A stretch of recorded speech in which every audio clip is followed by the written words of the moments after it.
Tentu orang-orang tua dulu menetapkan sebuah nama ada keterkaitan dengan pengalaman dia, dengan lingkungan alam, dari sisi geografisnya, dari sisi topografinya, dari sisi demografinya, semua menjadi sebuah pemikiran bagi orang tua dulu untuk menetapkan daerah ini namanya ini.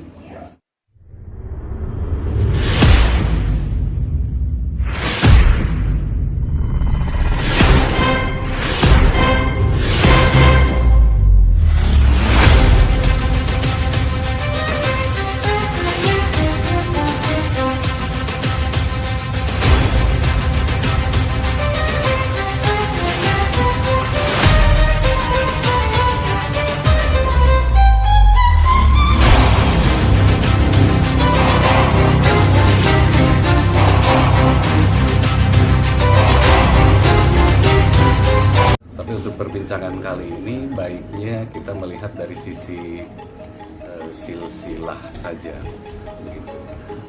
Silsilah ini boleh jadi ini sebuah data primer yang kemudian nanti diteliti dan menjadi data sekunder. Yang akan kita bicarakan dengan tema seperti itu memang bagusnya untuk sebutannya adalah silsilah, nama sebuah tempat, nama sebuah daerah, nama sebuah wilayah, nama sebuah kawasan, atau nama sebuah wawasan. Kawasan dan wawasan biasanya berada pada bentuk konsep dan konteks, yang kemudian menjadi teks dan konteks. Pada sisi keilmuan ada silsilah yang berdasar pada ilmu kebahasaan, misalnya ada nama etimologi, terminologi dan toponim. Kita bisa melihat suatu daerah dari silsilah suatu daerah dari keilmuan semacam itu. Sementara ini yang sudah saya dokumentasikan menjadi sebuah buku berdasarkan 4 hal itu. Hampir semua kecamatan di Kabupaten Garut sudah dibahas, sudah dideskripsikan, dan sudah menjadi sebuah dokumen saja. Walaupun sifatnya ada yang masih pribadi, dokumen pribadi, atau yang sudah diterbitkan.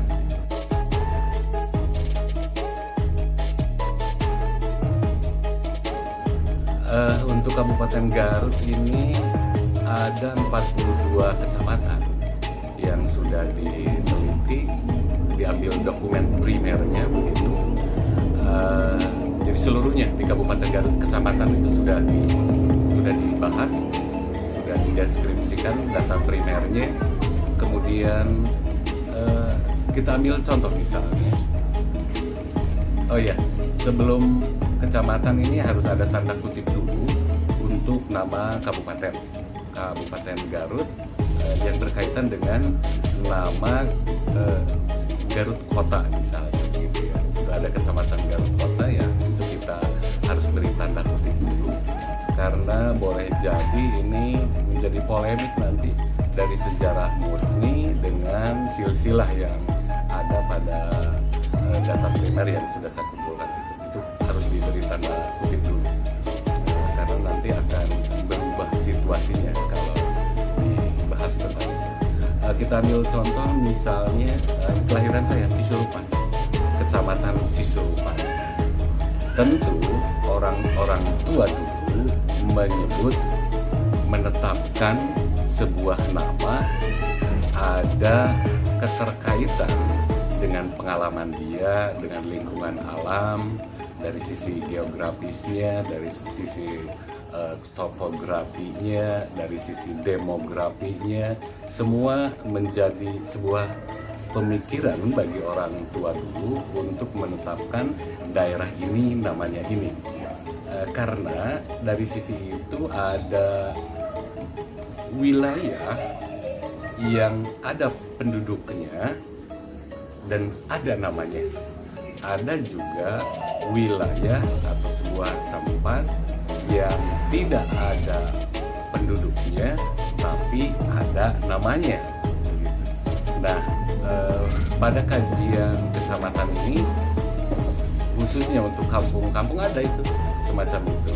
Tapi untuk kecamatan ada kampung, ada nama, ada wilayahnya, ada namanya dan ada penduduknya. Cisurupan namanya. Kenapa bisa ditentukan nama ini Cisurupan? Saya ingin melihatnya dari sisi toponimi begitu. Dari sisi toponimi itu suatu wilayah yang lebih mendekati pada nama yang lazim orang ketahui, Cisurupan, dari Ci dan Surup. Ci itu sendiri di Sunda diistilahkan dengan Ci itu air, tapi ada juga yang Ci itu pada aci atau ikatan.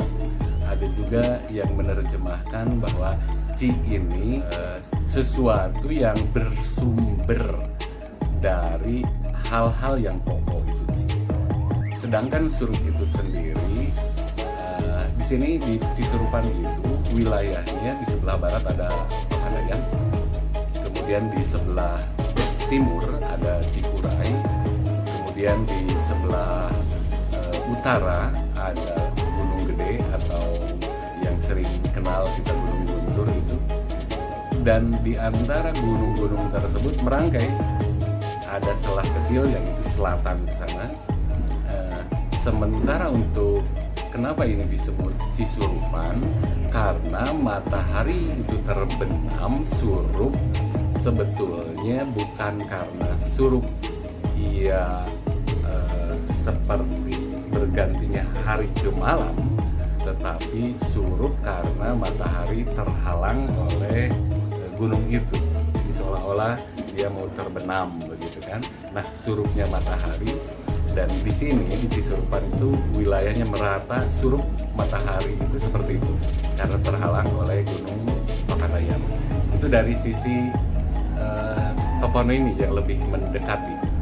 Tapi ada pula dari sisi sejarah silsilah, surup itu sendiri berasal dari surup, seret, sirep, nyurup, nyerep, nyirep begitu. Apa yang nyurup itu matahari, apa yang nyerep itu, nah ini di sini hampir memiliki kesamaan dengan sirep. Konon katanya dulu Gunung Papandayan itu nama lainnya adalah Gunung Panenjoan. Di sana Gunung Panenjoan itu sebelum meletus tentunya, tapi setelah meletus ada suara-suara yang mirip orang sedang membuat perkakas, peralatan. Suaranya yang sedang membuat itu palu, membuat arit, membuat peralatan begitu. Suaranya seperti pandai. Ternyata pandai itu sendiri ditimbulkan oleh suara-suara dari letusan gunung berapi yang terjadi pada 1772 untuk pertama kalinya. Ini kalau tidak salah. Nah, Cisurupan di sana ada dua pemahaman bahwa Papandayan itu berasal dari suara letusan berapi. Ada juga yang mengatakan bahwa di sini pasukan Prabu Siliwangi yang saat itu konon katanya dikejar oleh Kian Santang, dia tidur di sini, di daerah ini, surup, serep, sirep, nyerep. Nah begitu, sehingga pasukan yang yang terus mengikuti pasukan Kian Santang, dia tidak tahu kalau Prabu Siliwangi di sini nginep untuk beberapa hari, dan di sini pula dia memperbaiki peralatan yang dibawa oleh pasukannya. Nah, jadi sirep, surup serep gitu dari silsilah orang tua, ada juga yang menerjemahkan seperti itu. Maka rangkaiannya dari Papandayan itu ke sebelah utara ada namanya Gunung Puntang, dan di Gunung Puntang itulah salah satu pasukan yang memata-matai pasukan Kian Santang yang mengejar-ngejar. Dia melihat dari sana nyekel gitu ya, memegang Puntang, maka dinamai Gunung Puntang.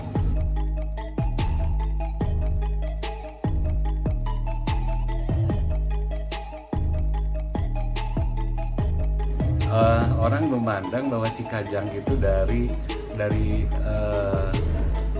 jangan-jangan berasal dari kajang, hijang, kujang. Nah, itu ada yang mengatakan itu sudut kebahasaan dengan bahasa bersifat acak, bersifat mana suka, bersifat bebas, arbiter. Orang menerjemahkan seperti itu, bahwa kajang itu dari Cikajang itu dari kajang, kujang, kijang, dan segala macamnya. Tapi kalau dilihat dari sisi bahasa, kajang itu berasal dari kajang memiliki arti sasak rawayan, itu kajang. Cikajang ya berasal dari suatu daerah yang ketika ingin pergi ke daerah ini harus melintasi sasak itu, sasak rawayan itu, maka kemudian disebut Cikajang. Artinya kita harus melewati sasak itu dulu baru bisa sampai ke Cikajang. Dulu daerah mana yang ada sasak ini? Kalau dilihat geografisnya, bahwa Cikajang itu suatu daerah yang dibatasi oleh sungai yang besar, yang sekarang itu berada di antara Cikajang dengan Cigedu. Kita harus melewati sasak dulu ke sana, dan tokoh yang pertama kali itu melewati itu dan membuat itu. Jadi Cikajang itu ada juga yang mengatakan kijang, berasal dari kata kijang. Ada pula yang menerjemahkan kujang. Kujang itu karena peninggalan kerajaan itu, kerajaan Sunda dengan pusakanya itu kujang. Banyak orang yang menerjemahkan hal itu, tapi tentu kita akan lebih mempercayai suatu nama itu yang ada kaitannya langsung dengan terjemahan kata. Yang lebih mendekati memang Cikajang itu kajang itu sendiri dari kata sasak atau sasak rawayan dulu.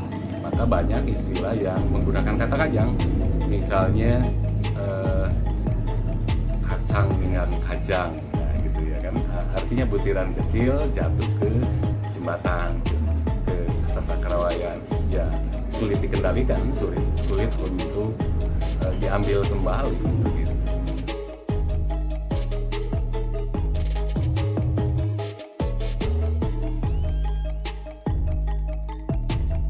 Yang ya nama pohon bunggulang gitu identik dengan sancang ya. Ada itu nama gunung, nama tempat gitu, dan kemudian ada pohon namanya juga sancang. Dulu ketika kosakatanya masih terbatas, orang akan menggunakan nama-nama tumbuhan sebagai referensi, nama pohon, nama binatang, menjadi referensi sebuah nama, sebuah tempat maksudnya. Menggunakan hal itu.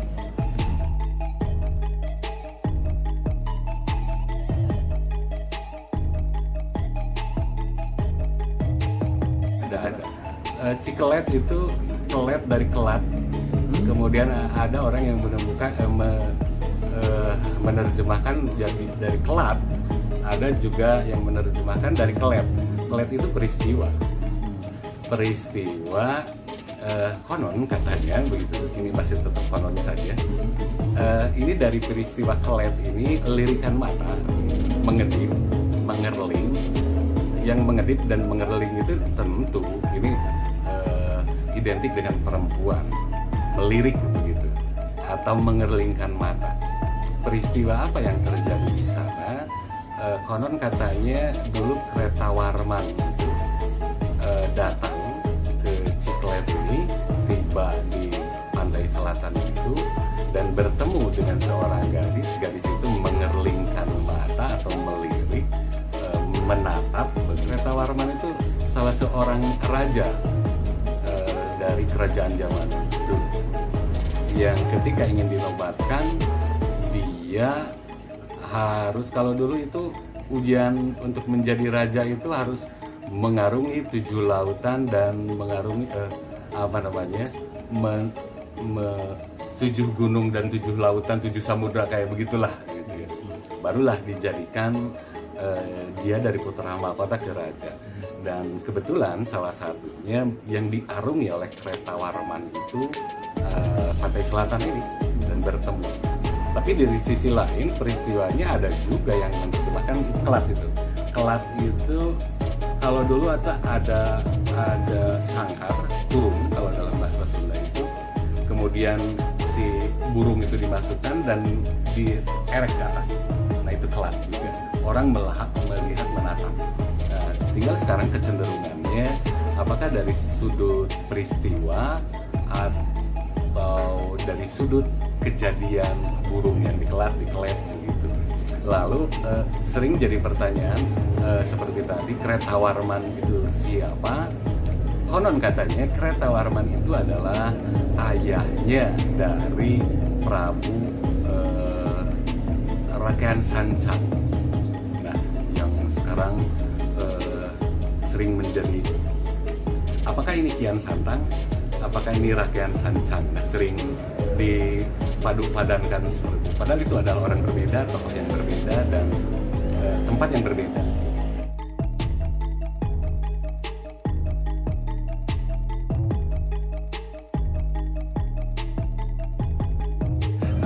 Ada dua kondisi itu. Ada pamengpek itu mengpekan pertama, 3 bahkan. Dari sisi alam karena dekatnya dengan laut maka dibatasi, dibebek dengan sesuatu. Boleh dengan pohon, boleh dengan batu itu dibebek agar laut tidak, kalau sekarang itu tidak abrasi begitu ya kan, sehingga menjadi ke daratan lebih luas lagi lautnya, kemudian dibebek. Ada juga pamengpek itu yang dikaitkan dengan kerajaan yang ada di sana dulu, sungai atau wahangan, kemudian dibendung, dibentuk juga ada yang seperti itu.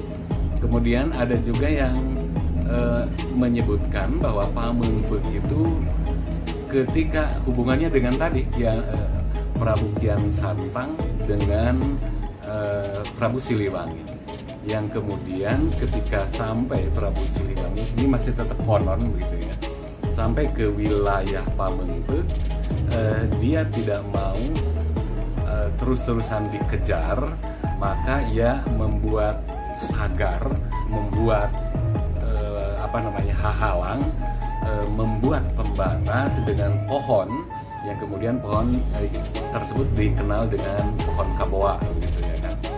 Pohon kaboa itu salah satu alat untuk mengpekat, menghalangi, menghadang orang yang mengejarnya ya. Konon katanya ada anaknya, dan Prabu Siliwangi memang tidak ditemukan di sana, yang kita sebut sekarang Tilem. Padahal Tilem itu ada orang yang menyebutkan hilang di sana atau meninggal di sana, atau disebut juga ngupiuk di sana, atau juga tidak ditemukan. Padahal kalau dilihat padanan kata dari kata Tilem itu sendiri, bahasa sekarang itu adalah adaptasi. Adaptasi Prabu Siliwangi tidak diketahui oleh orang yang mengejar karena dia mampu beradaptasi dengan lingkungannya seperti masyarakat biasa, atau dia berperan seperti masyarakat biasa, tidak menunjukkan tanda-tanda bahwa dia itu raja sekalipun pada anaknya, saking tidak dikenal. Itu Tilem.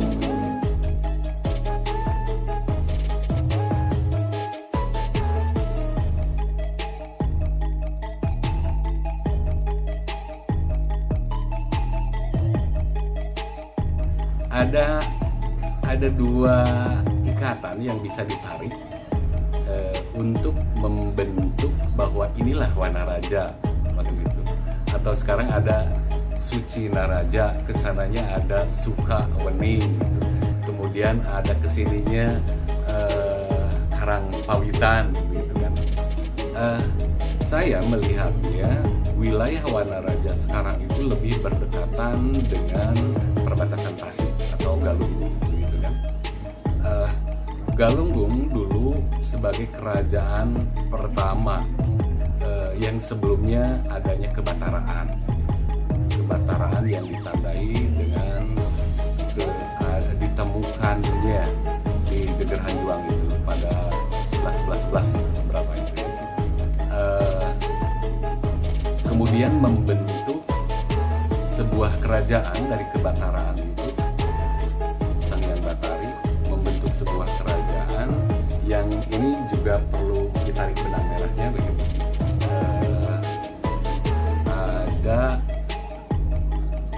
pembentukan daerah itu di daerah gunung atau di wilayah Gunung Galunggung yang ternyata Gunung Galunggung lebih leluasa ke arah sini, ke arah Garut itu. Maka disebut juga untuk seorang raja yang ingin dilantik, diresmikan seorang raja di daerah Tatargaluh. Nah, pendidikannya itu berada di sini nih. Jadi ini wilayah Wanaraja itu, Wana itu hutan, tempat raja-raja. Maka ada daerah Pangandikan, tempat dididiknya di sana. Ada daerah Suci Naraja. Setelah selesai setelah selesai pendidikan, maka ia sudah luluslah kalau sekarang, tempatnya di Suci Naraja. Dan setelah berada di Suci Naraja, dia diresmikan atau ngahabiseka lah istilahnya, menjadi seorang raja di Kerajaan Galunggung. Keterkaitannya ada yang mengatakan seperti itu, tapi ada juga Wanaraja wilayah yang memang tempat raja-raja, tapi rajanya di sekitaran kerajaan yang ada di Garut ini. Ada dua gitu. Ada orang yang mengatakan ini tempat pelatihannya, tempat didikannya di Wanaraja itu raja-raja Garut. Ada juga tempat pendidikannya raja-raja sebelum diresmikannya, dilantik menjadi raja di Galuh sana.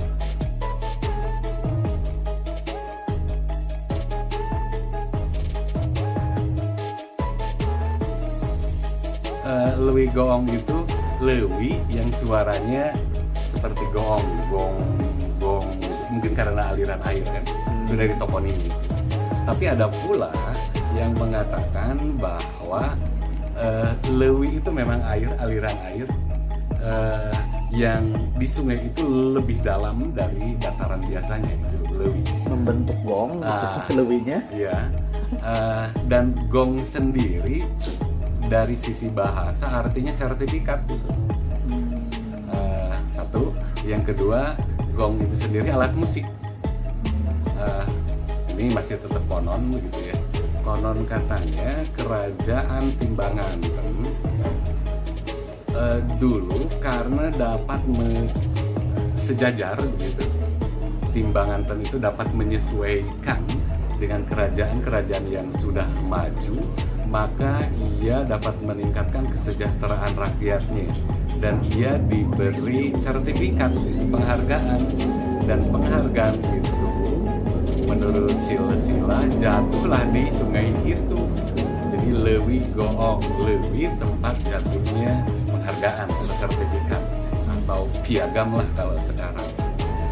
Lalu dari sana ditemukan, ya tentu sudah basah atau bagaimana begitu, tapi tetap itu adalah sebuah penghargaan yang dari Lewi Goong itu disimpan di wilayah yang sekarang Tarogong. Jadi tempat menyimpan sertifikat itu. Tarogong itu wilayah yang berada pada kerajaan Timbanganten.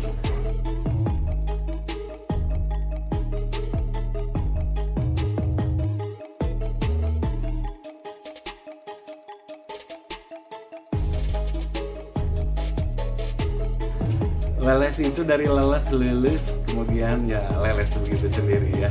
Ini keterkaitannya karena perjalanan yang panjang, jauh, kemudian di sana kan menjadi capek. Perlu orang istirahat, perlu orang itu dileles, artinya diurut, dipijit, begitu leles. Ada leles, leles itu ada bentuknya botol kecil gitu, minyak gitu, tempat minyak, tempat kalen, tempat ngurut, apa namanya, alat, salah satu alat untuk ngurut. Kemudian siapa, kan pertanyaannya begitu, siapa yang dileles, kemudian lulus di sana.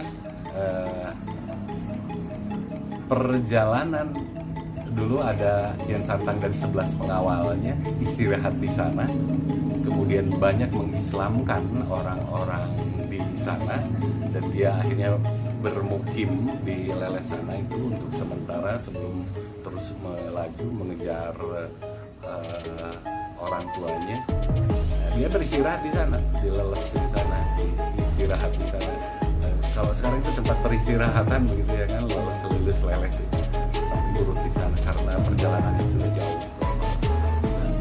Semua istilah yang ada maknanya tergantung pada orang, bagaimana ia melihat dari sudut pandang mana, dari kacamata mana, bisa berubah. Apakah dia melihatnya dari pemahaman dia dengan ilmunya dia, kemudian apakah yang ini juga memandang dari ilmunya dia dan pemahaman dia. Ada 10 orang bisa jadi 10 perbedaan. Memaknai boleh dengan cara yang berbeda, meyakininya juga boleh dengan keilmuan dia yang tentu ada perbedaan. Itu masih sah-sah saja. Semakin banyak referensi memang semakin bagus. Pertimbangan menetapkan sebuah nama pada sebuah tempat dengan banyaknya referensi memang itu lebih bagus. Tapi jangan sampai referensi yang banyak itu mengalahkan nama yang sebenarnya ada, yang selama ini sudah diyakini. Jangan sampai seperti itu. Jangan sampai bertabrakan lah begitu. Apa yang dikemukakan ini hanya sebuah referensi yang saya lihat, yang saya teliti, yang saya jadikan studi dokumen, studi primer tadi, bukan studi. Perlu tindak lanjut. Apakah benar ini?